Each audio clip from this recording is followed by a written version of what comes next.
అదే RTV app వార్తల్ని క్షణాల్లో చదివే అవకాశం ఉంటుంది. ఒక న్యూస్ పేపర్, ఒక టెలివిజన్ ఛానల్ మీ చేతుల్లో ఎప్పుడూ ఉంటాయి. కోడల్ని ఆగమాగం చేసి మొత్తం మంది ఇచ్చి మోసం చేసినాడు. అన్న ఉరి శిక్షణ ఇయ్యాలి కంపల్సరీ. ఆడు బతకద్దు, ఆడు ఊరు పొక్కోడు ఉండద్దు అన్న కోడలైతే ఎత్తుకోతుందో అన్న కూడా ఉరి శిక్షణ ఇయ్యాలి. వాళ్ళు కంటికి ముట్టాడు, వాళ్ళు ఏడుస్తున్నారు. ఆ కోడలు కట్టిన శిక్ష వేయాలి. అది బయటకు వెళ్ళలేదు. కోడలకు సుఖ న్యాయం చేయాలి. అది ఉరి శిక్ష కంపల్సరీ అట్లనే వేయాలి.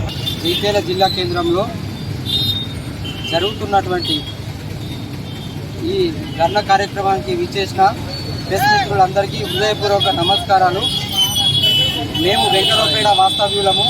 మా గ్రామానికి చెందిన వేడ బుడిక జంగాల అమ్మాయి మైనర్ బాలికను, అదే మా గ్రామానికి చెందిన అగ్రవర్ణ కులాసుడైన మైదాం సాయి కుమారు అమ్మాయికి మాయమాటలు చెప్పి వేములవాడ ప్రైవేట్ లాడ్జికి తీసుకుపోయి అమ్మాయిని బలవంతంగా అత్యాచారం చేయడం జరిగింది. అక్కడ ఉన్న స్థానికంగా ఉన్న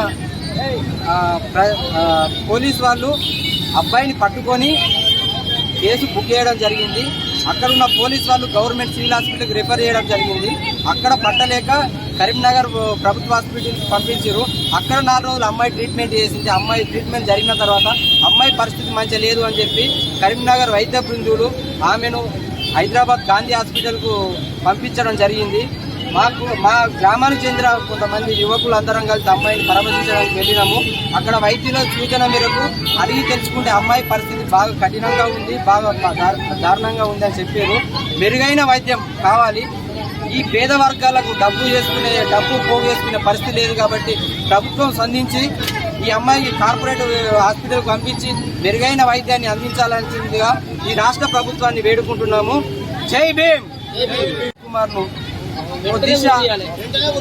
ప్రియాంక రెడ్డి హత్య కేసు లాగా ఈ అమ్మాయిపై అత్యాచారం చేసిన అబ్బాయిని వెంటనే ఉరిదీయాలని మా దళిత సంఘాల తరఫున హెచ్చరిస్తున్నాము. మరిన్ని వీడియోస్ కోసం ఛానల్ ని సబ్స్క్రైబ్ చేయండి. లేటెస్ట్ అప్డేట్స్ కోసం వాట్సాప్ ఛానల్ ని ఫాలో చేయండి.